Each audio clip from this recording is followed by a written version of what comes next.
Para mí realmente un momento muy satisfactorio porque podemos podemos presentar en forma exclusiva un año más la presencia, la participación en nuestro programa y en nuestra radio de la prestigiosa Asociación Cultural Belgraniana que dirige el profesor Germán López. Así que, profesor, muchas gracias por confiar una vez más en nuestro espacio y bueno, bienvenido naturalmente a este programa. Bueno, muchas gracias, Mario. Gracias por tus palabras y un saludo a toda tu audiencia. Bueno, abrimos... Sí, perdón. Sí, no, antes quería agradecerte la posibilidad de estar en este prestigioso programa de radio, ¿no? Y poder hacer este recorrido histórico que pretendemos hacer. Bueno, es realmente recíproco, ¿no? Este afecto, profe, por lo que vos decís y manifestás, porque yo sinceramente lo he venido señalando varias veces.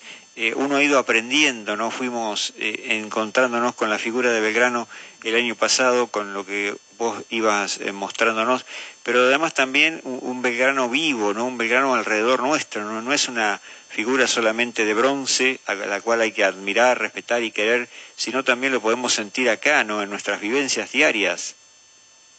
Sí, totalmente, Mario. Es uno de los hombres más importantes en la construcción de nuestro país, ¿no? Y no solo por sus acciones, sino por su nobleza, ¿no? Y por su sacrificio en función del bien común. Esto es muy interesante y muy importante mencionarlo. Porque el bien común es el que se opone al bien individual, ¿no es cierto? El bien común es el bien que se hace a toda la comunidad. ¿Y dónde vemos esto cotidianamente nosotros? Sí, lo vemos en el trabajo que hacen las sociedades de fomento, las juntas vecinales, los clubes de barrio, es decir, todas aquellas instituciones donde las personas se reúnen para pensar en el conjunto, para pensar en la comunidad en comunidad, ¿no es cierto? Es decir, para pensar en la común unión. Claro, bien. Y si hablamos de conocer a Belgrano o de ir conociendo a Manuel Belgrano, ¿cómo podríamos enfocar, profe, este primer micro? ¿Qué es lo que vos quisieras resaltar en esta oportunidad de Belgrano? Sí, a mí me interesa resaltar la vigencia que tiene el pensamiento de Belgrano actualmente, ¿no?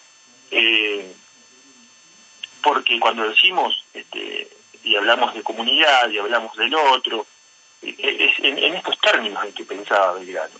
De ahí que todavía se puede hablar de una persona que tuvo una acción política hace 200 años y su pensamiento todavía mantiene vigencia. Tanta vigencia tiene que podría ser la plataforma electoral de cualquier partido político actual.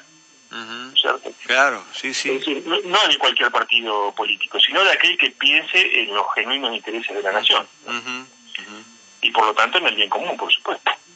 Y esté dispuesto en esa acción a comprometer su vida para alcanzar ese objetivo. No solo su vida, sino también su patrimonio, su salud, su familia, es decir, la vida completa de una persona a favor de una causa.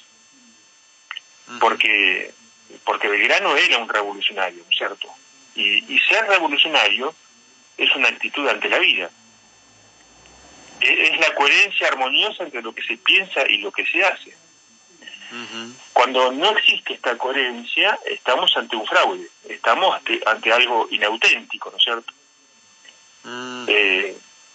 Por eso Belgrano, al comienzo de su autobiografía, va a decir, y comienza de esta manera, dice: nada importa saber o no la vida de ciertas clases de hombres que todos sus trabajos y afanes los han contraído a sí mismos y ni un solo instante han concedido a los demás. No le importaba a él saber la vida de aquellos que han pensado siempre en términos individuales, sino de aquellos que han pensado en los demás, ¿no? Y esto es toda una definición en realidad. Exactamente. Entonces, nosotros como institución no pretendemos hacer un recordatorio de cosas viejas, como vos decías, cosas antiguas. No somos conservadores.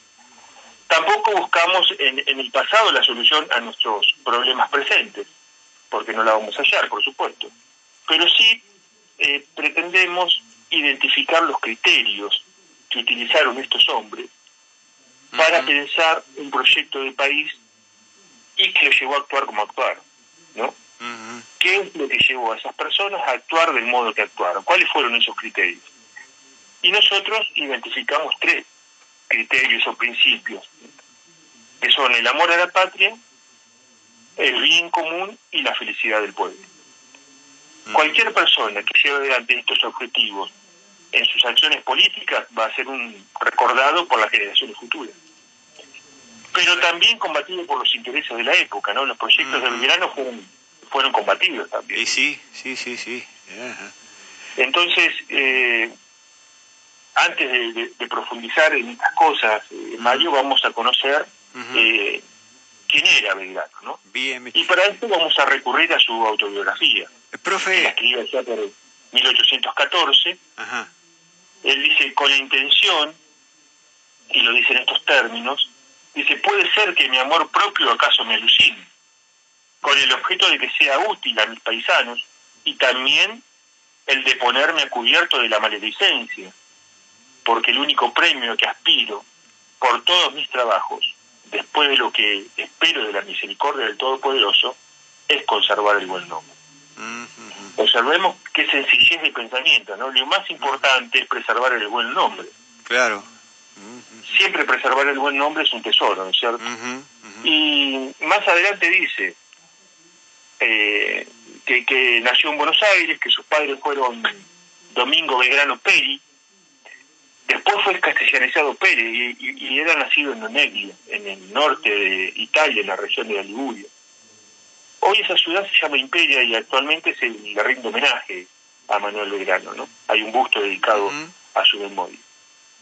Y agrega Belgrano, hablando de su padre, dice, como le tocó el tiempo del monopolio, adquirió riquezas para vivir cómodamente y dar a sus hijos la educación mejor de aquella época. Si era una familia acomodada, ¿no? Y su madre era una porteña, María Josefa González Casero, era una porteña de gran carácter, ¿no? Y tuvo 16 hijos.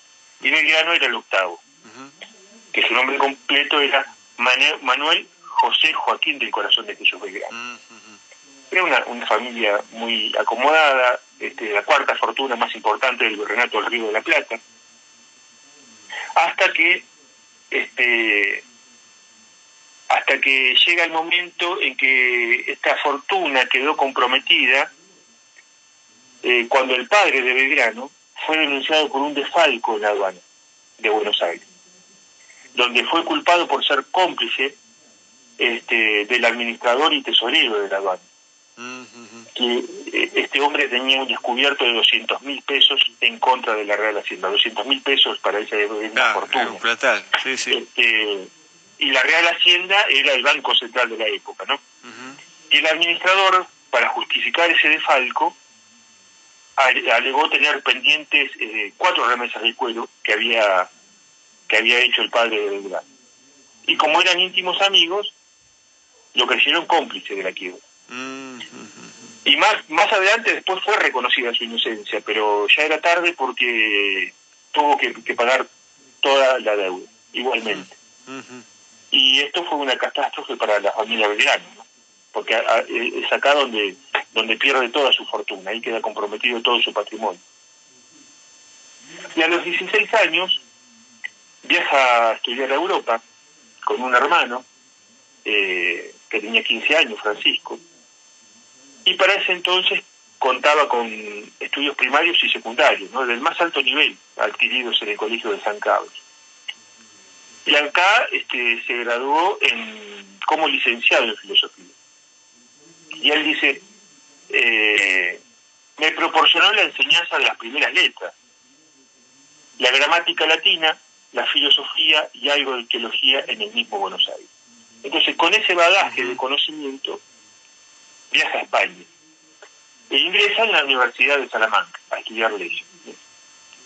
No obstante, se recibe de bachiller en leyes en la Universidad de Valladolid.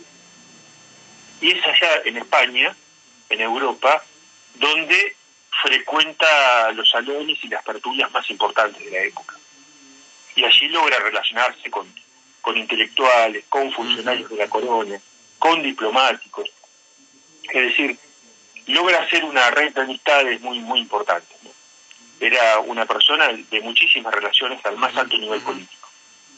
No es casualidad que más adelante, en pleno proceso revolucionario, se desempeñara como diplomático, allá por 1815. Es por todas estas relaciones que tenía en Europa. Por eso dice, al concluir mi carrera por los años 1793, las ideas de economía política cundían en España, con furor. Y creo que a esto debí que me colocara en la Secretaría del Consulado de Buenos Aires, sin que hubiese hecho la más mínima gestión. Es decir, esto es muy interesante porque los criollos que lograban estudiar en España, luego venían como funcionarios del rey a ocupar los más altos cargos en América.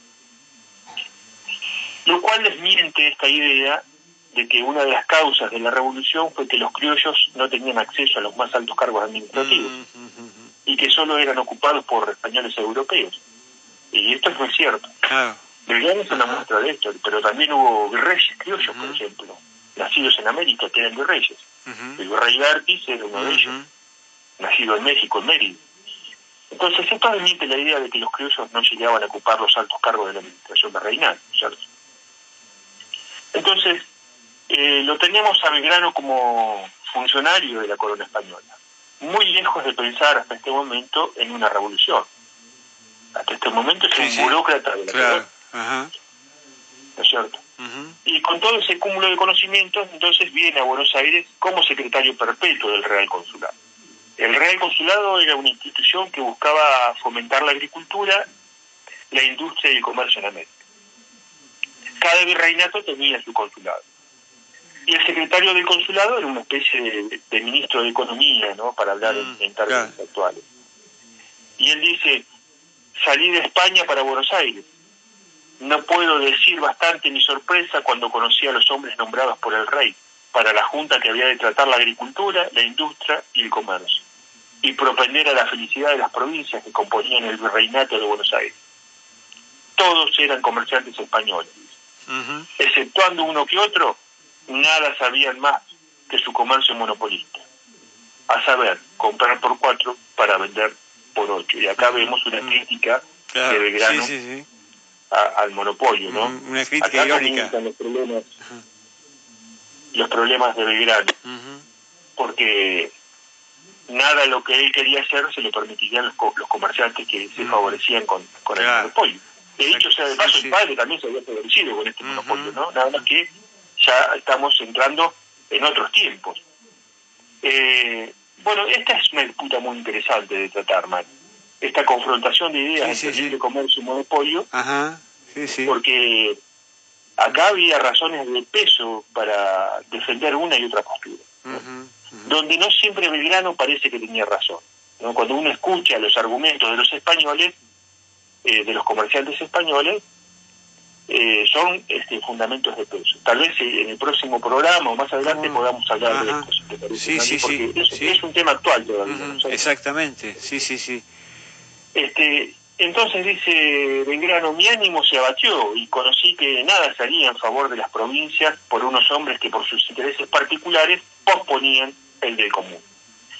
Sin embargo, dice, ya que por las obligaciones de mi empleo podía hablar y escribir sobre tan útiles materias, me propuse al menos echar las semillas que algún día fueran capaces de dar frutos. Y acá comienza Belgrano a escribir sus memorias, ¿no?